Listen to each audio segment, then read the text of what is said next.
Oke, ini kita akan bikin sebuah desa ya. Ini kita akan bikin sebuah desa. Gue jelasin kenapa hal ini perlu untuk terjadi. Ketika di desa, iya kan ini ada orang-orang, ini gue gambar di sini orang-orangnya. Ini kita kasih mahkota dia ya kan. Ini kita sebutnya elit ya di sebuah desa. Mereka orang yang udah punya duit, kaya udah dari lama. Jadi tanah di desa ini tuh punya mereka semua, oke? Ini ada di sini ada petani, ya kan? Ini petani.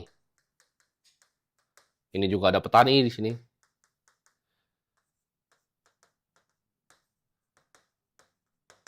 Ada juga di sini kita sebutnya petani yang beda nih. Oke, satu orang nih. Petani rajin kita sebutnya. Nah, apa yang terjadi? Ketika misalnya di sini ada elit yang punya tanahnya semua, ada petani, ada petani, ada petani rajin. Petani ini mungkin akhirnya mereka bisa zaman dulu kan punya rumah gitu kan, ya, punya rumah kecil. Sama petani juga punya rumah gitu. Yang mereka sewa nanti, yang mereka sewa di lahannya si landlord ini. Oke. Tapi petani yang rajin ini dia lebih pintar ya. Dia ketemu cara-cara, dia akhirnya bisa bikin struktur, dia pintar untuk menghemat uangnya ya. Setiap gandum yang didapatkan itu nggak cuma dijual terus-terusan, akhirnya dia bisa jadi pengepul di sini. Oke. Jadi petani rajin ini akhirnya punya ibaratnya, nah kita sebutnya lumbung nih, lumbung padi. Oke, ini kayak pintunya itu kan. Dia punya banyak padi lah sini, ya kan? Penuh gitu.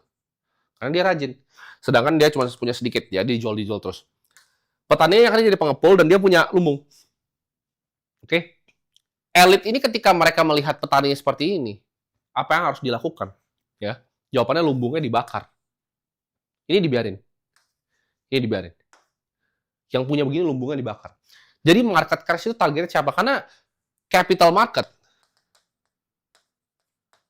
itu penetrasinya siapa? Sebenarnya penetrasinya adalah menengah ke atas dan orang kaya. Ketika saham itu turun, orang miskin nggak peduli, mereka nggak beli saham, mereka ini petani.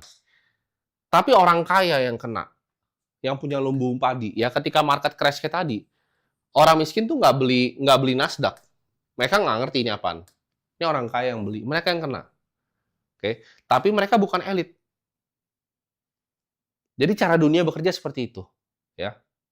Mereka perlu ngeriset orang-orang ini biar ngapain? Biar dia nyangkul lagi. Jadi orang yang kaya dari financial market tuh nggak boleh. Ya, mereka selalu riset. Ya, ntar dikasih utangnya gampang ya, lu bikin duit, ya kan, lu bikin lumbung padi lu